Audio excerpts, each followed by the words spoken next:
Hello. Good to see y'all already in here.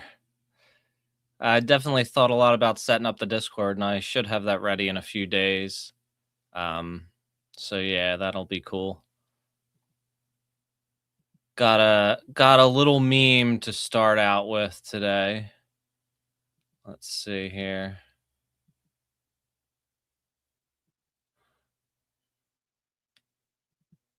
I don't know if anybody remembers this from a couple years ago. This meme, but this was recent. This was just today or yesterday in Minnesota. But I don't know if anybody remembers this meme. Well, I've been here all 4 nights. I'm just standing here today with soup for my family, and we're just, watching all of this unfold. It's very unfortunate. You're not planning on using that, are you? Throwing it at the police? Like I said, it's for my family. Well, I've been here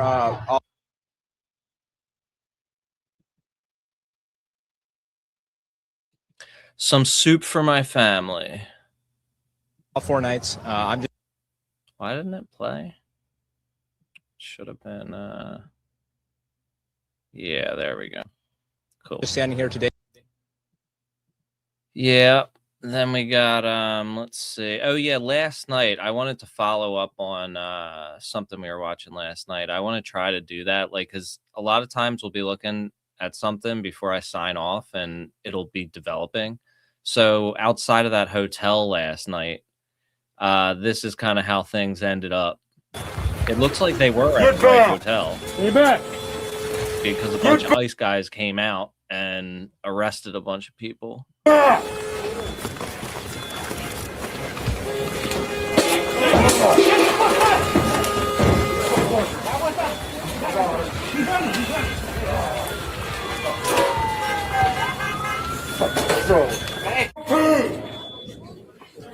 It wasn't major by any means, but and they have been.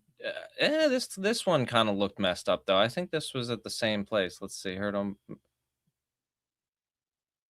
But by nothing major, I mean like it wasn't. Didn't really hit the news that big. It wasn't a big propaganda event for them. So that's always good. Like, even though some shit was smashed up, it wasn't like treated like some, grave injustice. Oh, I got it. Come on, get up. I'm done. What the fuck is wrong with you, asshole? Just go. I can't breathe. Okay, cover your face. Cover your face.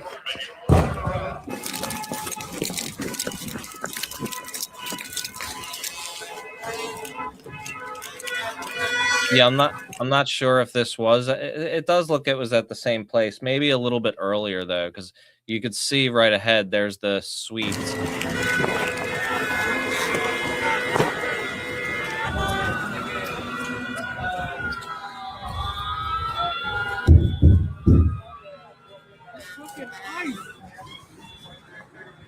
Yeah, like with that, I was like, what's the strategy? Like, what are you going to do when you get in there? Like, what's the plan? What's it going to,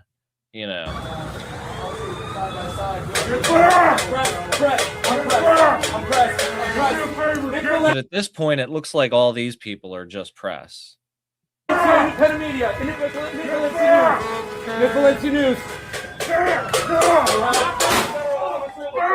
And it looks like they're identifying themselves as news. I'm in the media.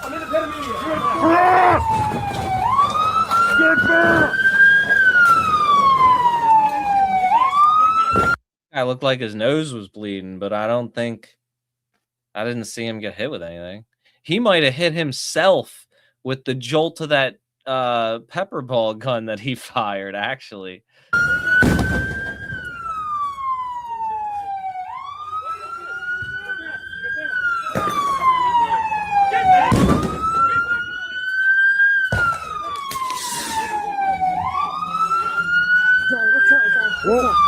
This was kind of how I had a feeling it was going to end up.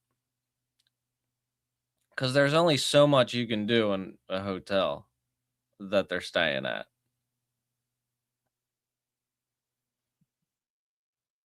Come on, get up. Get up, get up. I got her, I got her, I What got the her. fuck is Come on, wrong come on. with you, Just go, just go, just go. Go, go, go. It's weird how they picked like the only woman in the group and threw her to the ground. We go, go. Don't get out, get out.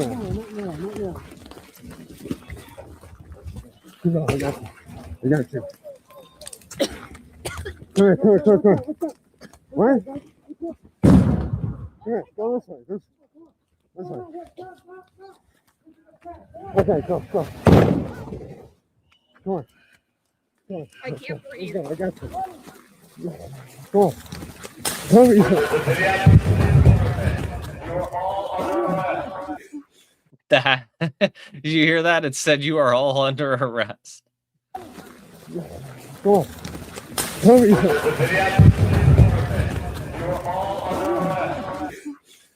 That's crazy. Come on. We have to get out of here. Come here, we have to keep going. Come on, we have to keep going. I know. Come here, we're almost safe. We're almost safe. Come on. You gotta get over here. Have you guys called 911 when these people started destroying this hotel? We're press. We just So document. you don't have phones that you We just document. This is why That's it. our job is to document. That's all we do. Literally, our job is to nice document. So walk around the block and go get it. Okay. Thank you. All right. All right. Way to be outstanding people. Yep. Yeah. Destroying this city. That's crazy. They said way to be upstanding people destroying the city to the journalists. So yeah, let's take a look at this. This was unfortunate. I'm not a fan of the Washington Examiner. It was one of the only ones without a paywall, it seemed. So yeah, Greg Bovino relieved of his duties overseeing Border Patrol operations with ICE. So let me catch up on this real quick. Okay, it was a beanbag round. I knew it was like one of them things. Another channel watching literally from long. They came up right when they started busting the place up. Yeah, it was pretty crazy. It is wild if he knocked himself in the face with his gun. Like that, maybe it's good for them to not be trained if that's the kind of shit that happens. Because I don't think the training is why they're killing people, obviously. So let's see what this says. Greg Bovino, the Border Patrol's commander and of at-large operations. That is such a bullshit title position that they just like, and apparently they removed him from this position, and they also just completely did away with the position because it didn't even need to exist anyway. He has been demoted from his post overseeing embeds with U.S. Immigration and Customs Enforcement following an agent-involved shooting in Minneapolis over the weekend, according to 6 federal sources. Wow, they got a lot of inside sources on that. So that means there's a lot of leaks in the agency. Bovino was notified that he would be headed back to his job overseeing Border Patrol operations in El Centro, California, effective Tuesday. So he's not like fired. He's just like they don't want him in front of the media anymore, I think, because there have been rumors that Kristi Noem is next, but it's not like they're going to be replaced with anybody better. The move comes 2 days after a Border Patrol. Yeah, we know that. President Donald Trump sent White House Border Caesar Tom Homan and other senior advisors across the Department of Homeland Security to Minneapolis. So yeah, they're pulling out Bovine and they're putting in Tom Homan, who is that creep who's been in there for 10 years, who took the $50,000 bribe a couple months ago. 5 people previously told the Washington Examiner that Homeland Security Secretary Kristi Noem made that decision and had told Bovino that he would report directly to her. An unprecedented move to have Bovino go around U.S. Customs and Border Protection Commissioner Rodney Scott and National Chief. Yep. See, okay, they did not respond for comment. Yeah, so not only that, but they also took his social media away, which kind of tells me that there were definitely issues with his messaging over the past couple days. So DHS has suspended Greg Bovino's access to his social media accounts effective immediately. He spent yesterday responding to people who were criticizing him and raising questions about his unverified claims about Preddy. Yeah, he was crashing out pretty hard. Yeah, exactly. That's what I'm saying. Yeah, he was going back and forth. Let me see if his account's still up. Let's see. I'm gonna look on another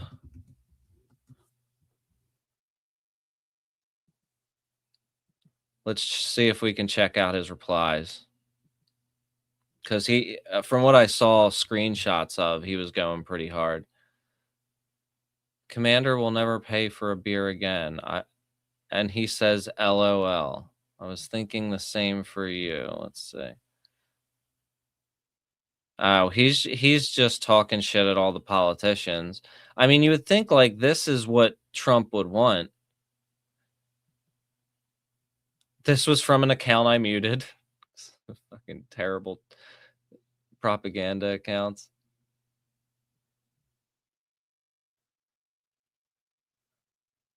Let's see what we got.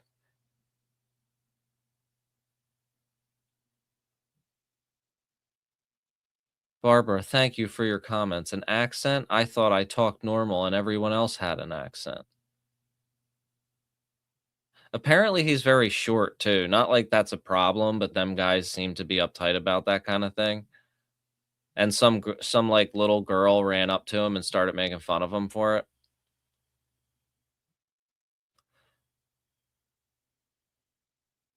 Yeah, I mean it's unhinged, but it's not like anything unusual for a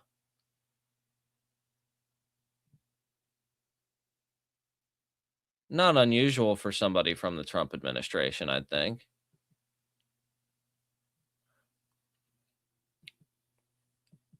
He was popping off though on the press. What do they call him? The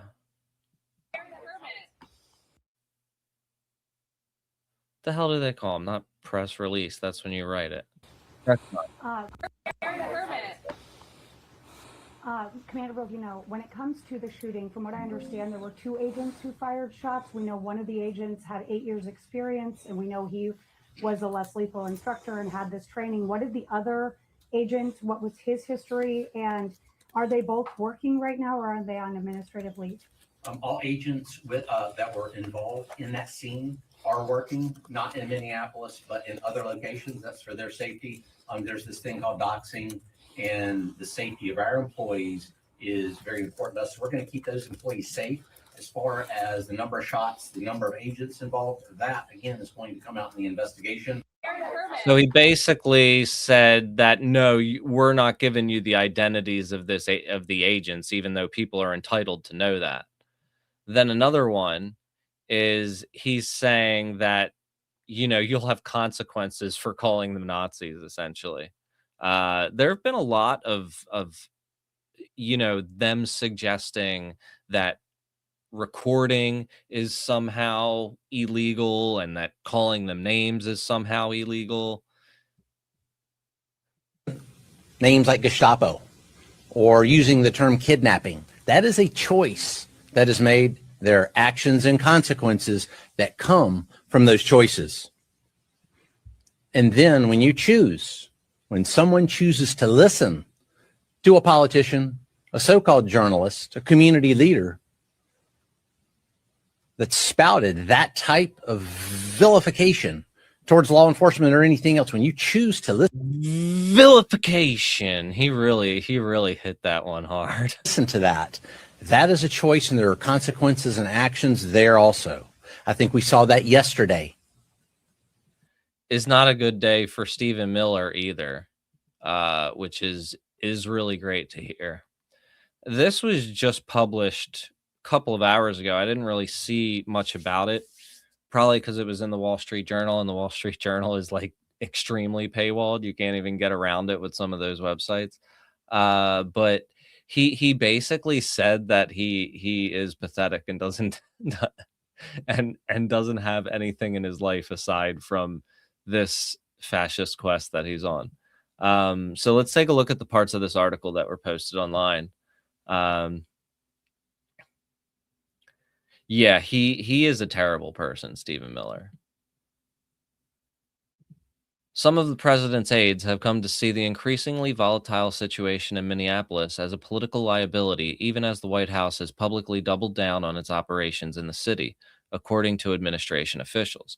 Yeah, that's because this thing is widely unpopular, even among, right-wing people that are supportive of generally the immigration agenda that Trump has. White House Chief of Staff Susie Wiles has taken repeated calls from Minnesota officials, the administration officials said. Some in the administration worry that public polling and sentiment have turned against the administration's immigration actions in cities, and some discussions have centered on how to continue deportations without clashing with protesters, officials said. Trump advisor Stephen Miller has continued to push for aggressive immigration enforcement, arguing that the administration shouldn't back down in Minneapolis. Of course, he's like the loudest voice in the room about that. Um, but the whole thing, like how to continue deportations without clashing with protesters, like they keep on saying that they want to get criminals and stuff, and that's all they care about. And so, what they literally could do is just like what Minnesota already offers to do is to hand them over when they're done their sentence, which in some ways I think it makes sense, and in other ways I think it's kind of harsh. It depends on if they're getting sent like home, or it depends on what their situation is. Because if they're going to go sit in another dungeon for a year, which seems to be the case in some situations. But I know that there was one guy who he did some jewelry heist or something, and they he was about to go to jail for it, and he called ICE and had them deport him or something like that. Let me look this up so I'm not misspeaking. Uh Heist, self-deported, right? Maybe that's the thing to search. Got off free, maybe. Yeah, here we go. I found it. Is this an old one though? No, this is new. Okay, here we go. Federal, let's see the headline. Immigration officials allow suspect in $100 million jewelry heist to self-deport, avoiding trial. See, I guess this is why they hand the people over to ICE after the sentence is done. But let's see. Federal immigration authorities allowed a suspect in a $100 million jewelry heist, believed to be the largest in U.S. history, to deport himself to South America in December, a move that stunned and upset prosecutors who were planning to try the case and send him to prison. Jason Nelson Priscilla Flores was one of 7 people charged last year with stalking an armored truck to a rural freeway rest stop north of Los Angeles and stealing millions of dollars worth of diamonds, emeralds, golds, and rubies watches in 2022. Flores faces up to 15 years in federal prison if convicted on charges of conspiracy to commit theft from interstate and foreign shipment. He pleaded not guilty to the charges. That's kind of hilarious. And like, honestly, like if you're, I mean, I guess he didn't pull off the jewel heist, but if you like half pull off a jewel heist and then you're able to just like pull off something like this, that's a brilliant individual. You know what I'm saying? Um, so yeah, I don't, but the thing is like, if that really was the goal, they would just cooperate with the police when the police arrest somebody for an actual crime, and then they would deport them if that was their actual concern. They wouldn't be going up to random people with the paper please bullshit. So yeah, let's see.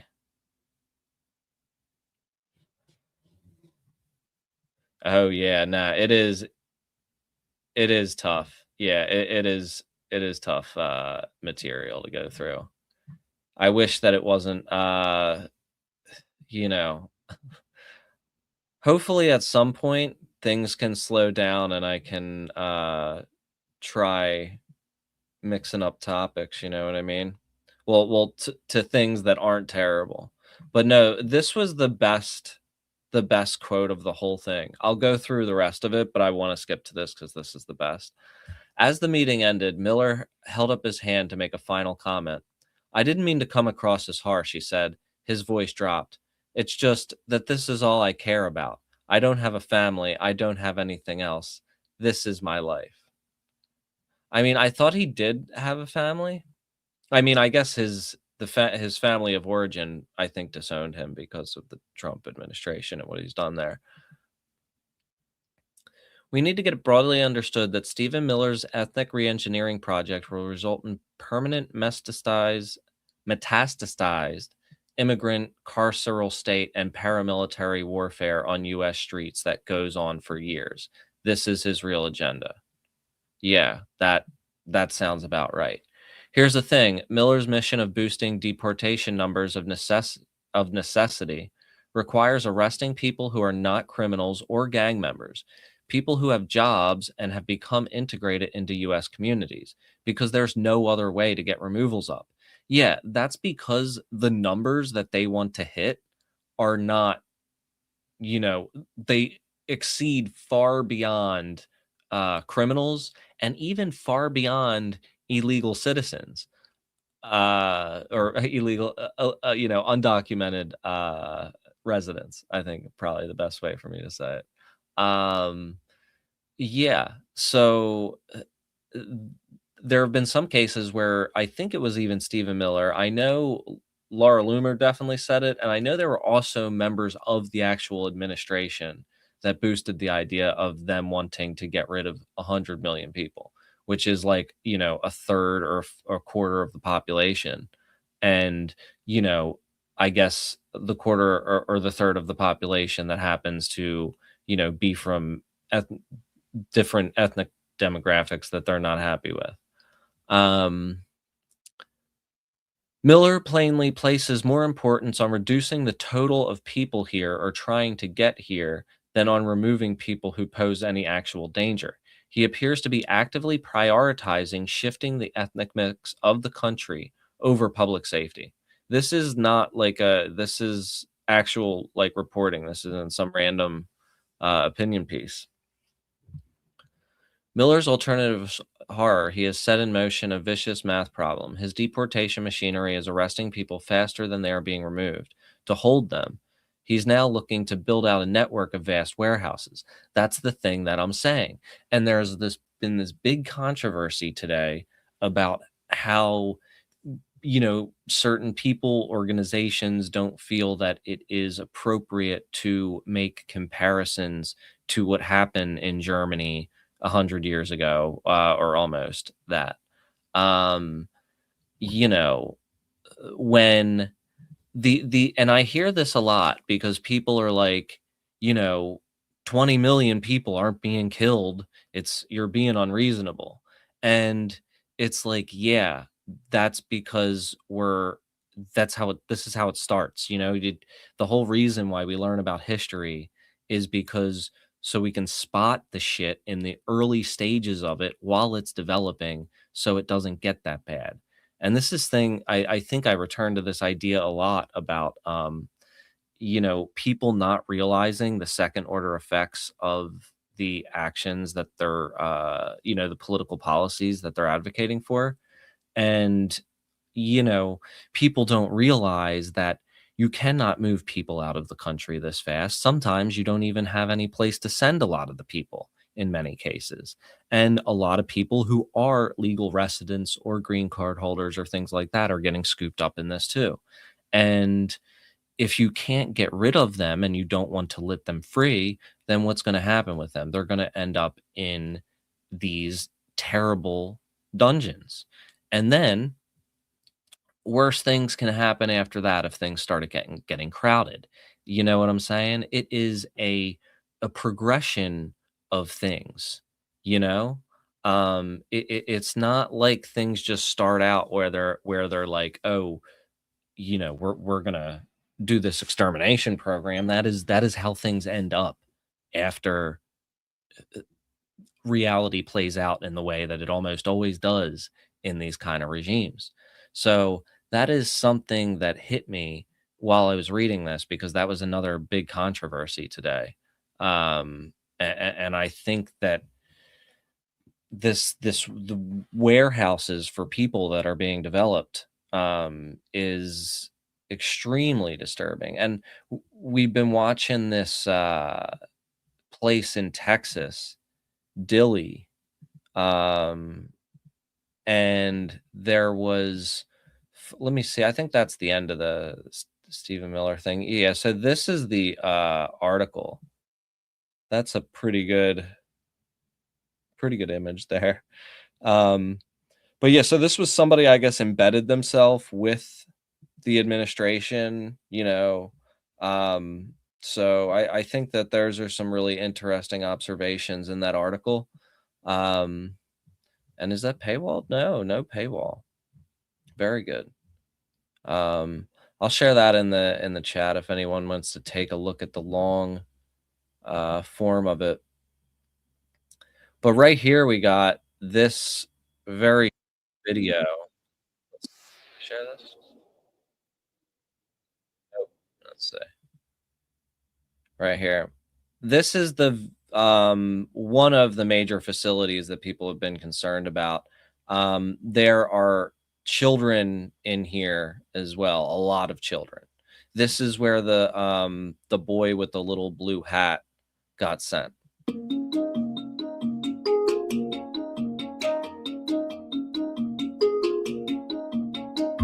They're out there in the rain. I think that's what, or maybe it's just cold.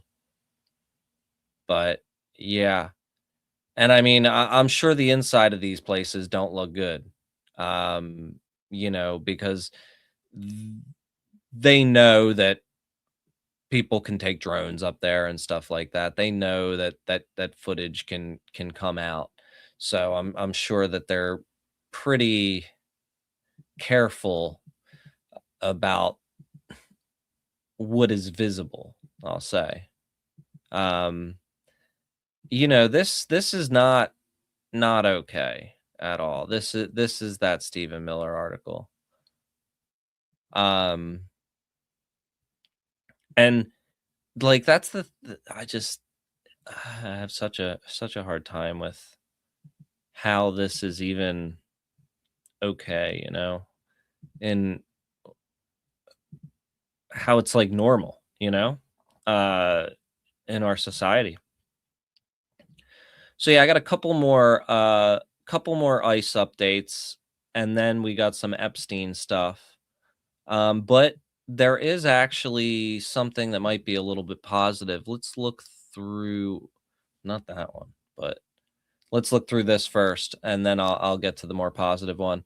So we've been seeing, of course, that anybody who's taking pictures of ICE, recording them, is getting their picture taken. They're getting put in a database, and it looks like they're on some kind of no-fly list or can't fly internationally right now, which is also looking pretty ugly. You know what I mean? And then on the story we got last, we were talking about how they were trying to get the voter rolls handover as a part of the negotiation to get ICE out. Pam Bondi was asking for the voter rolls. Apparently, Texas and 13 other states have already done this. So that might be why Texas hasn't gotten invaded, despite having a larger immigrant population. And of course, the fact that they don't seem to be terrorizing red states right now. Let's see here. Yeah, this was, they were planning on, I'm not going to play this whole thing, but they were planning on using water cannons in like the below freezing water against the below freezing temperatures against the protesters. And apparently they were talked out of it by the National Guard, perhaps. That's what the rumor is anyway. Booker and Alex Padilla have a new bill out. Oh yeah, this is typical Trump shit. Two Democratic senators now, Cory Booker and Alex Padilla, have a new bill out. They want to require CBP and ICE officers to have legible IDs, and they don't want CBP or ICE officers covering their faces. Would you ever sign that? Well, they wouldn't be saying that if they didn't hate our country, and they obviously do. I'm surprised that they would do it, knowing a little bit about them. I don't know them well, but these officers are doing a tremendous job. They're great patriots. If you expose them because of statements like have been made by Democrats and others on the left, usually, mostly, I think probably exclusively, you put them in great danger, tremendous danger. And it's sort of funny when people picket in front of Columbia, in front of Harvard, and they have masks on, more than masks. I mean, you can't see anything. Yeah, I mean, they aren't state agents. It's ridiculous. This was the thread I was looking for, though. There's this journalist that was live tweeting from the hearing where they were going to decide whether this Operation Metro Surge in Minneapolis was going to continue. I guess with federal courts, you can't bring cameras and stuff in there, so this is kind of how people got to do it. Minnesota versus Nome hearing is underway before Judge Menendez, who will weigh whether to order an end to Operation Metro Surge. AG Keith Ellison is at counsel table for the state. So he's talking who all the lawyers are. Middle Camp casts Operation Metro Surge as violent by design, relying on displays of force and aggressive racial profiling that have terrified local residents and led to unnecessary confrontations. Middle Camp says local businesses have spoken out and have faced retaliatory audits, and some observers and protesters had global entry status revoked. Okay, global entries. I'm not sure if that's the same as if it's like allowing you to actually travel or to get into the country faster. Because I know there's that thing when you try to come back into the country, you got to wait in a really long line. And then there's one that's called global something. And I think it might be global entry where you get like prioritized entry into the country. I'm gonna have to look into that to see if they're actually like banned from traveling internationally. If so, that would suck. If it is the just not allowed in the fast lane, that also is crazy and sucks. But I have heard about that happening to some journalists already. Hearing is turning heavily on AG Bondi's letter, which the state describes as an overt extortion attempt and shakedown. That clear coercion, the plaintiffs say, is a violation of the 10th Amendment and anti-commandeering law.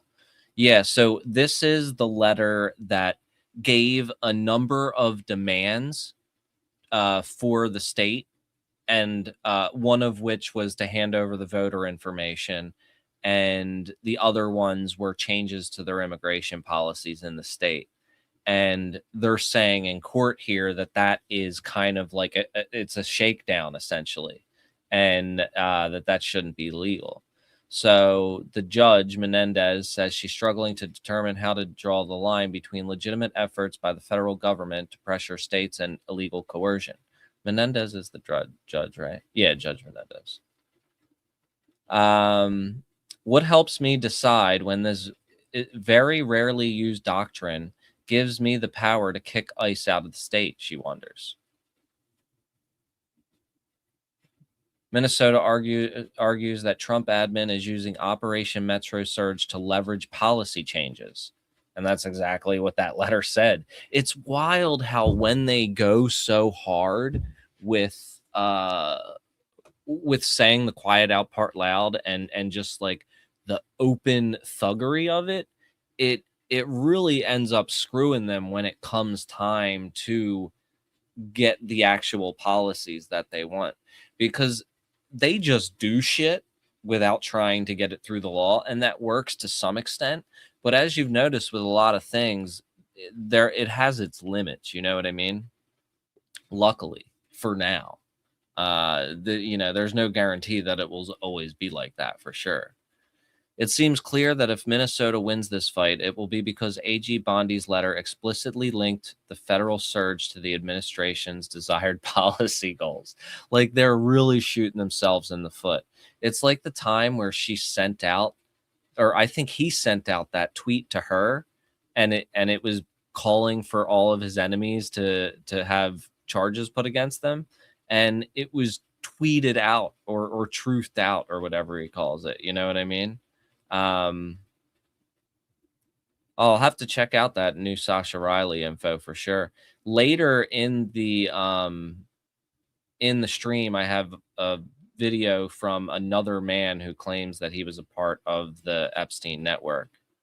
Yeah, okay, so global entry is for the faster lane. That makes sense. That's what I thought. So that is a little bit less intense. They are still allowed to leave the country and enter the country, so that is good. For example, Bondi's first demand to end the ICE surge is to give us your SNAP data. The state says it's pretty clear you can't use presence of armed agents to coerce things like that. Yeah. Later, for MN, the president of the United States said in the middle of this chaos and violence in the streets, he said, Minnesotans, your day of retribution is here. This is crazy. How can that not violate legal sovereignty? Update, yet another ruling declaring an ICE detention in Minnesota illegal. This time, a man who was dragged from his car by plainclothes ICE agents last week. It lands as Judge Menendez is weighing the legality of Operation Metro Surge altogether. More, Judge Menendez really hammering on AG Bondi's letter, which seems to suggest that the feds will dial down their presence if the state bends to their policy goals. Is this an executive trying to achieve a goal through force that it can't achieve through the courts? She asked the DOJ. Damn. Judge Tyneman in Minnesota blast DOJ for racing to move an immigration detainee to Texas despite his order to keep the person in Minnesota. This has become a repeat issue. ICE racing to move the detainees out of state, which affects their legal rights. Yeah, they have been doing this constantly, even with people who are here legally. Trump's vow of retribution was a problem. That's quite an interesting... I mean, it'll be interesting to see how much the courts actually have power to stop things when they're, just so openly doing whatever they want, but I guess that is one of the only acting legal blocks right now. You know what I mean? So yeah, let's take a look at this TikTok stuff, because I had a feeling this was going to happen. TikTok censors the word Epstein in direct messages. You can't even send the word Epstein. Multiple users report that TikTok is censoring the word Epstein in direct messages, with screenshots and tests showing messages containing the term are blocked from sending. The censorship occurs days after the U.S. government acquired a majority ownership of the platform through a deal with GOP-backed investors. Yeah. And it's not just this. They totally nuked Israel stuff on there too, which I have a short thing about. This is, you can't even send the word Epstein. That's oddly specific. And now their excuse, I believe, is they're saying that the service was down. Yeah, this was it. Since yesterday, we've been working to restore our services following a power outage at a U.S. data center impacting TikTok and other apps we operate. We're working with our data counterpartner to stabilize our service. We're sorry for this disruption and hope to resolve it soon. So, yeah, I don't buy that, especially because this other guy up here had a video of he posting all this other stuff. Hello. He's posting words. He's posting emojis and saying it works. And then But when I type Epstein,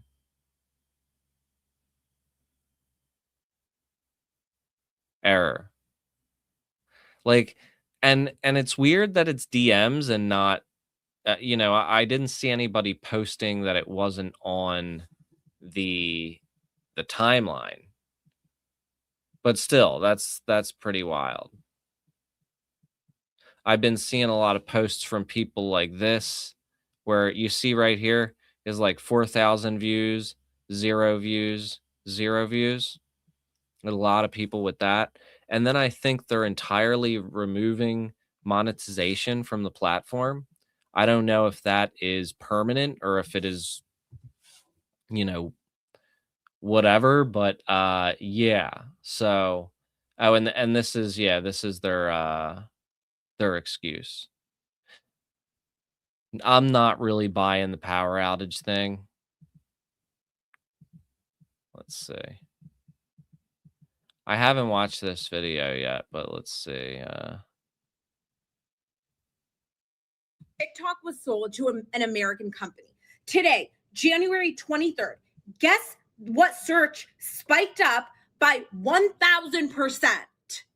Reasons to love Israel. Spiked up literally yesterday. This is how much people were searching reasons to love Israel yesterday. Okay.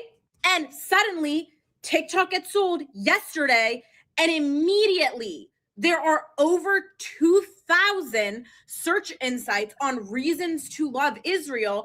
And now, I mean, there was a spike over here too, right? I mean, I'd need to see a longer. I don't know where she's getting this data from. reasons to love because I'm not really much of a TikToker, but it is sus, and we know that they're gonna be totally astroturfing this for sure. Israel is Just like CBS. a trending topic the day after TikTok gets sold. So what this tells me is allegedly TikTok in the US is being lobbied by one of these organizations in order to promote reasons to love Israel on the For You page. So for everyone saying that one of the biggest reasons the US wanted to control TikTok was because of this reason right here, allegedly, you are correct. I think Glenn Greenwald has like a longer video on this. I haven't looked at that one yet, but did see that it was out. So yeah, let's take a look at some of this other Epstein stuff.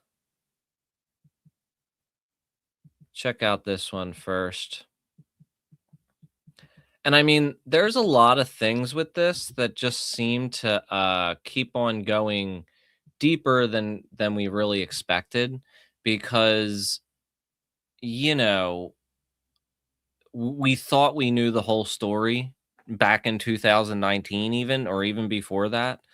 And we've heard a lot from Virginia and a lot of the other survivors, and then it turns out that there are other generations of survivors, there are other genders of survivors that have seen kind of different sides of this thing and have different perspectives.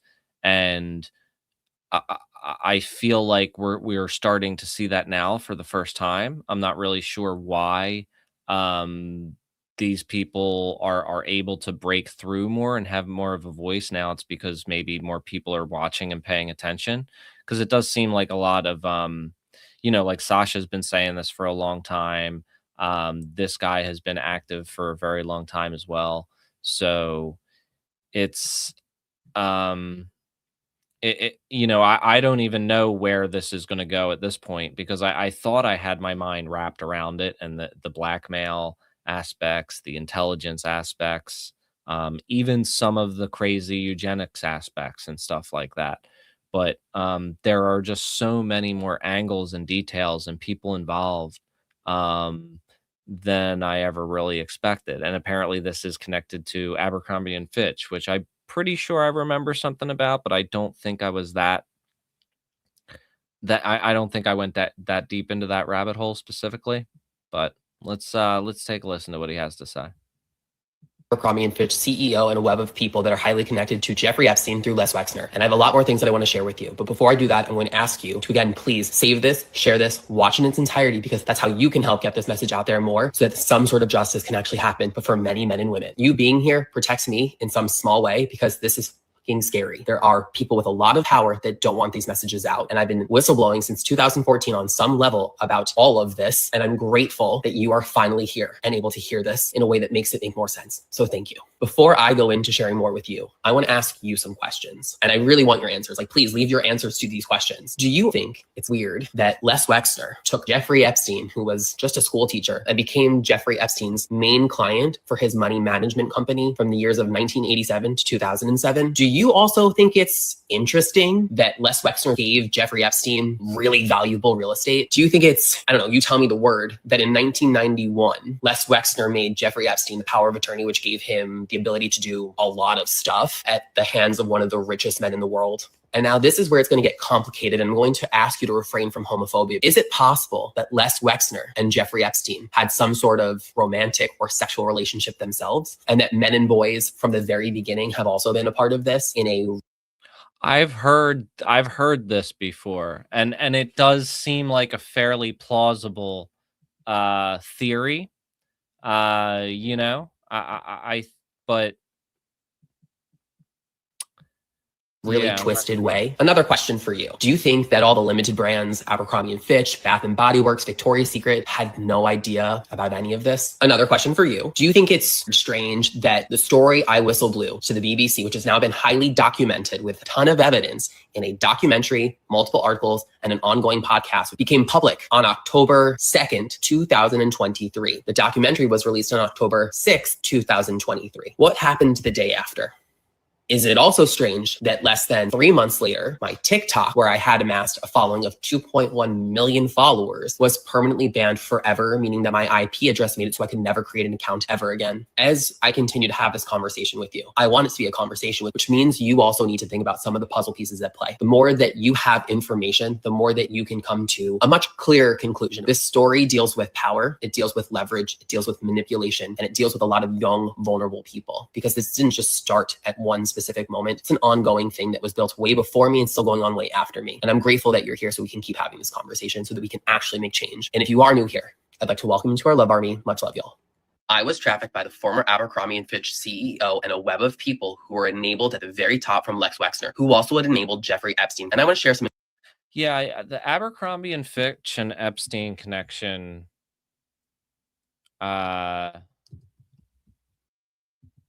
yeah, I want to look into that real quick. Let me see. I have a former CEO of Abercrombie and Fitch and 2 other individuals charged. Is this related to Epstein? No, but I believe this involves the guy. An alleged indictment, former CEO of Abercrombie, Michael Jeffries, and his partner Matthew Smith, and the recruiter James Jacobson used their money and influence to prey on vulnerable men for their own gratification. Today's arrests show that my office and our law enforcement partners will not rest until anyone who engages in those things, regardless of their wealth or power, is brought to justice. All right, I'll get back to that, and then I got another BBC article on this to look at in a minute, but I want him to start the story a bit.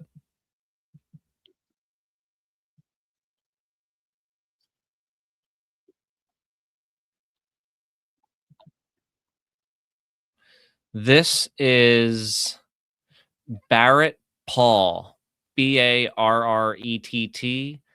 Pall.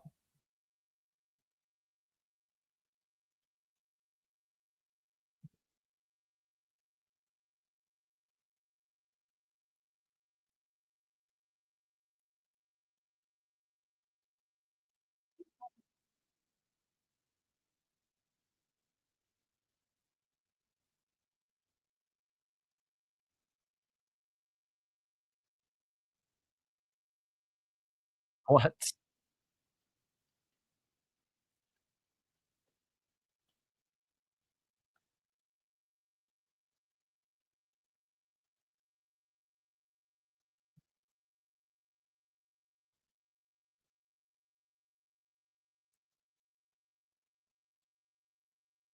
Oh, wait. Uh,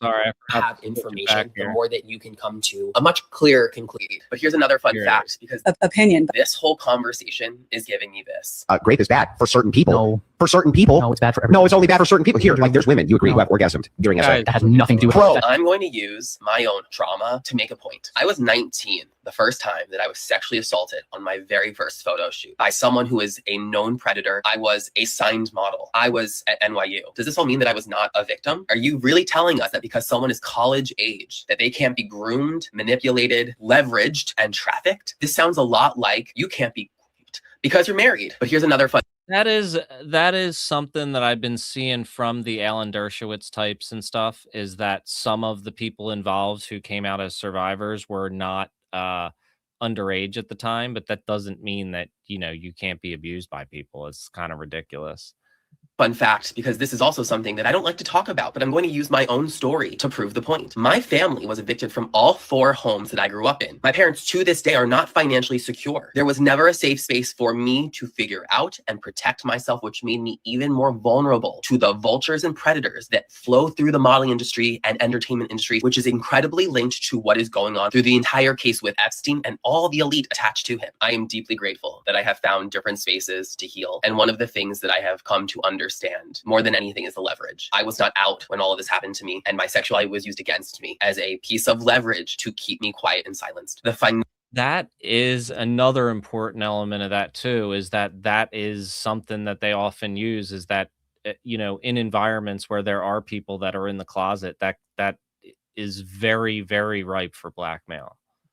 Financial abuse that is done in the modeling industry specifically is systemic, intentional, and constant, so that you are trapped. And if you are lucky enough to leave the industry, often with debt. I can still remember the first time that someone said, "You are a victim, you are a survivor," and I instantly broke down because I had never allowed myself to not blame myself. All you are doing is encouraging people who have been harmed, abused, and violated to continue to blame themselves and minimize what has happened to them. And that is why you, specifically on this crazy campaign to protect and uplift predators, are such a danger and threat, because all you're doing right now is harming survivors, and many of whom are in your own community, from seeking actual healing journeys and finding peace within their own lives. I was trafficked by the former Abercrombie. I guess this is a collection of his videos, but I think I found an article that has him in it. Let's see. I keep on switching back and forth between these tabs, but if I forget to switch through, yell at me, because I got to get better at that.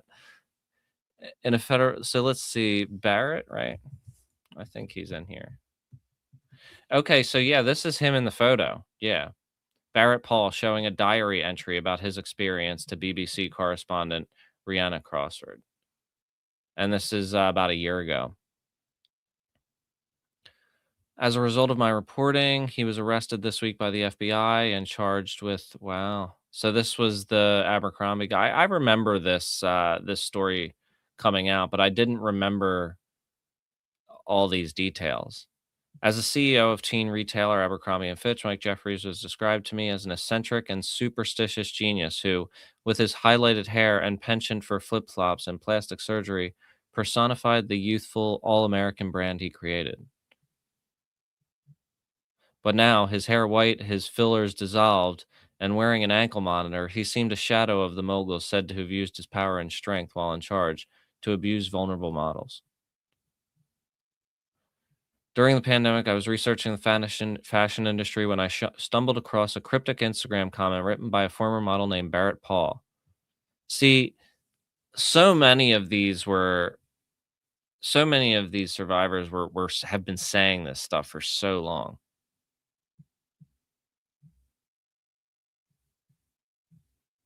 So yeah, this is that same guy. Let's finish out this. He's only got 3 more minutes left. Bitch CEO and a web of people, and I didn't think I was going to get to make this video, but as of today, The prison officials have declared that the former CEO of Abercrombie & Fitch is fit to stand trial in a criminal case, meaning that he might actually have to face the repercussions of his actions. And as the whistleblower of this entire thing, I'm just really overwhelmed because I didn't think this was going to happen. And I've learned to stop getting my hopes up because expectations often lead to disappointment. And this isn't just for me, this is for every survivor. I just don't want this to happen to anyone else. That's why I speak up. And I'm so incredibly grateful that people are involved and engaged in this conversation because as a man, it's felt very isolating and lonely. And I've been pushing for positive change for a really long time. And I'm just really overwhelmed at the fact that my little voice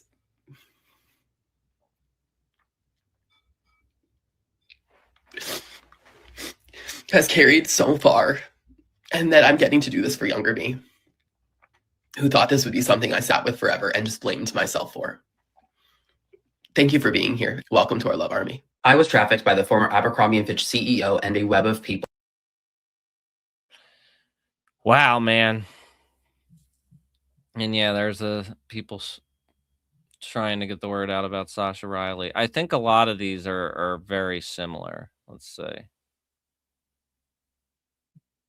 Move in a direction. Maybe this is where he gets to the Epstein connection. That I did not see coming. Something else that I want you to continue to think about is how this all links back to the Epstein files and the fact that it's now 2026 and we still haven't gotten answers to why the files were redacted the way that they were. And there's a very big reason why we're watching the chaos happen throughout this country right now, because it is a great distraction from watching real accountability happen across the political spectrum. This is not about Republican or Democrat, MAGA or whatever. This is about accountability. And I believe that a lot of the politicians who are currently at play with this do not want you to know they harmed young women, but also young men, because that is 1000% a part of what they are trying to hide. Another big piece of news is that Les Wexner, the reason why I'm able to connect what happened to me to the Epstein files, was finally subpoenaed and is going to have to face some sort of questioning about his link to all of this. That's a really big deal. This person's very rich and very powerful and basically runs Ohio. Please look him up. Back to the update regarding my own specific stuff. I keep specifically saying, and a web of people, and I want you to hold on to that. Please just keep that in the back of your mind. Now for the biggest update, it looks like in the end of March, which is interesting because that's my birthday month, we're going to finally have the final moment where the judge in this trial will say whether or not the former Abercrombie & Fitch CEO is mentally fit to stand trial in a criminal case, which now we've heard the prison officials believe he is. That means that everything that we've heard up until this point about him not being fit mentally could very much have been a ploy for him to escape accountability, as we've watched with many of these men, Harvey Weinstein, Bill Cosby, etc. Your interest in this, that you're pushing in this, has helped people re-examine things that in the past have not been examined in this way. So thank you. Once that's done, it looks like there's going to finally be a trial after over 5 years of doing this in October of this year. And that just means it's the beginning. Doesn't mean it's going to come to an end. And this is the last thing that I want to have a conversation with you about. For anyone who's looking to find justice for themselves and ultimately for other people, because that's what this is about for me. I can't go back and take what happened to me away, but I can help prevent this from happening to other young women and men, is that it takes a long time and it wears at you and it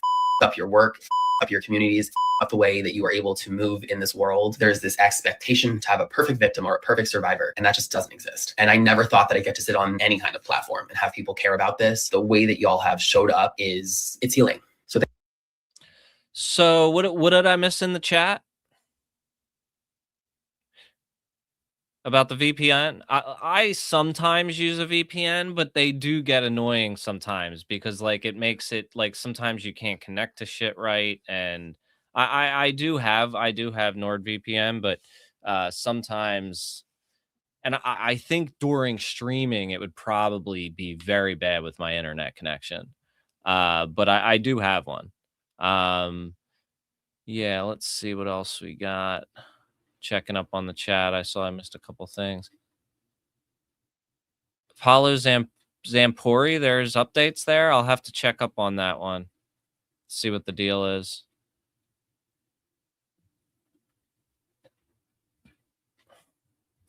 Yeah, I watched that Giorgiani interview on Danny Jones, and I thought he seemed a little bit unhinged.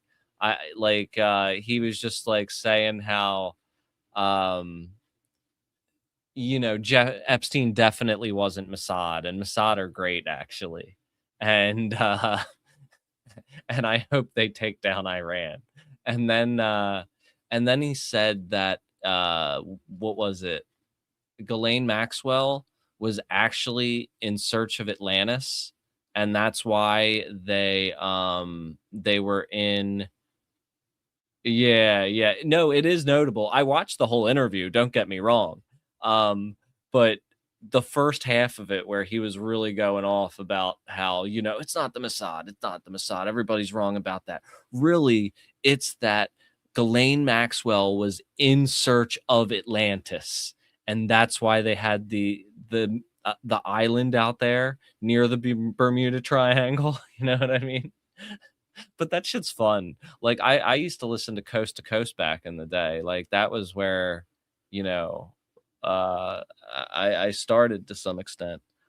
So that shit's fun. But maybe Ghislaine. There's this guy. What's it, Giorgiani? Something Giorgiani. He was on that Danny Jones podcast. Yeah, my internet is so screwy because I'm in a rural spot. I could test it one day while streaming though. And maybe when I don't have too many videos, so I can just see how it works, and I'm not on the stage fright without being able to play the stuff. But yeah, and I did want to talk about the whole like soft civil war concept that I discussed a little bit last night, but there were definitely some things that I wanted to look more into. Because it's actually like a wider time than just the 70s. It was like the mid 60s to mid 80s, I think, was that time of the soft civil war. And I think it's a lot different from what we have now. And there are a lot of people who say that, this time is worse, or no, that time is worse in history because it was more chaotic and stuff. And I actually disagree with that because when I look at it, I see, yeah, it was more chaotic because the side that was using violence was not in power. In the 70s, you had these militant groups, militant activist groups. Some of them were immigrant communities. You had the hippie, revolutionary groups that would use violence, and then you have the black resistance groups, and there was all this going on, and they were trying. Many of them using violence to fight against the state. I mean, even Tupac Shakur's aunt, right? She was the Black Panthers invaded a jail, broke her out of jail, and she and sent her to Cuba, and she lives protected in Cuba now. There was a bunch of wild shit going on back in those days, and yeah, they were definitely infiltrated with COINTELPRO and FBI and all that. But the thing is they got weakened through that. You know what I mean? And what has happened now is that, this kind of like right-wing militia group or movement has grown up over the past like 30 years, and they have actually gotten control of the government. So they don't need to do random like acts of violent resistance. They just use the mechanisms of the state to enact their violence. So that's why it's worse now, but it looks worse then because the violence was more chaotic. And in this situation, the violence is more organized, even though it's more damaging. So that's something that kind of hit me today when I was thinking about what are the differences between this times, what's unprecedented, what's not.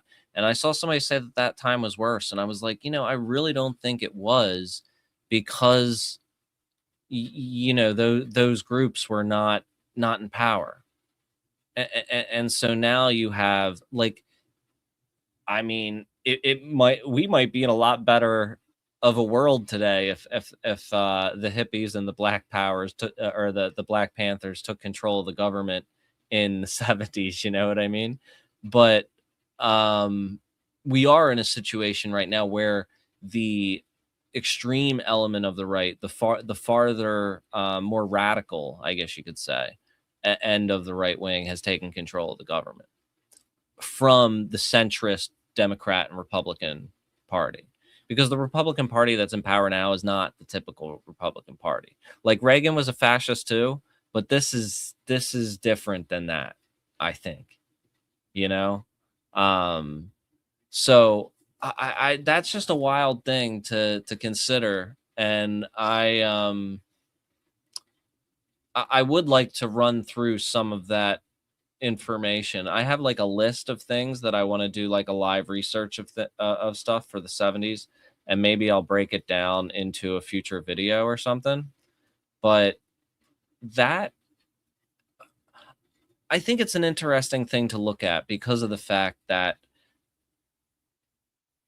you know, you could look at like how things developed. You can see what is unprecedented about our time and what is not.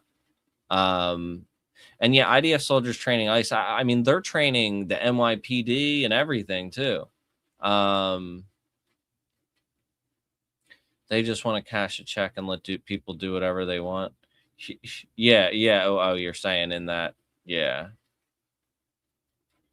I was talking about where they're based, what country is a little more difficult to get them to submit files or submit requests to hack proof. No, I don't think anyone is training them, but you know, their job is not to, their job is to be thugs. You know what I'm saying? I really believe that. And that's, yeah, that's all been by design. And yeah, on the Discord, I'm gonna set that up real soon. And I think I'll just have it like kind of closed. Like I'll have it, anybody who's in the chat can join. But I just won't like publicly have it listed on my social profiles and stuff. And then like once if the channel does grow, and then I might like cap it and link it to Patreon or something like that. But anybody who's already in there can stay in there forever, kind of deal. You know what I mean? That's how I think I'm going to do it. And we can share stories in there, and you could help me like figure out what to talk about on the show, because that would be super helpful for me too. And as far as like I can be fairly responsive, but I also like, you know, I don't do this full time. I still got to work and stuff. So I can't be in there all day, but I can definitely be pretty active in there. But yeah, that was a good idea. I think that's a cool idea, because I think it would be an, you know, I'd enjoy catching up with y'all in other times throughout the day. CIA has been working towards this for so long. Operation Gladio paperclip still blows my mind. Yeah, that would be funny. That would be fun to go through that. I read this book on Operation Gladio a really long time ago, and it was one of the most interesting stories. And now it's one of those things that is kind of dusty in my memory.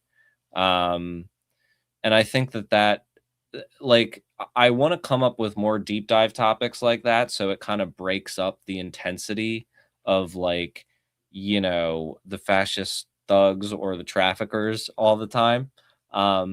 Even though that is, you know, what is happening in our reality right now, unfortunately. I still do like digging into the history, and that is really what brought me into activism. Is I was just a nerd for that kind of weird shit. And then it just led me to realizing the injustices of the world and how they should be corrected, you know? But yeah, I appreciate y'all hanging out. I think I ran out of stories for tonight, but once we get that Discord cooking, I'll probably be able to do some more robust streams, because I'm sure we'll be able to do quite a bit as a community. So I yeah, appreciate all the support. And if you haven't subscribed yet, it is a big help to me. And if you want to catch the future streams, it'll make it easier to do that. And yeah, enjoy the rest of your evening or day wherever you're at in the world. Peace.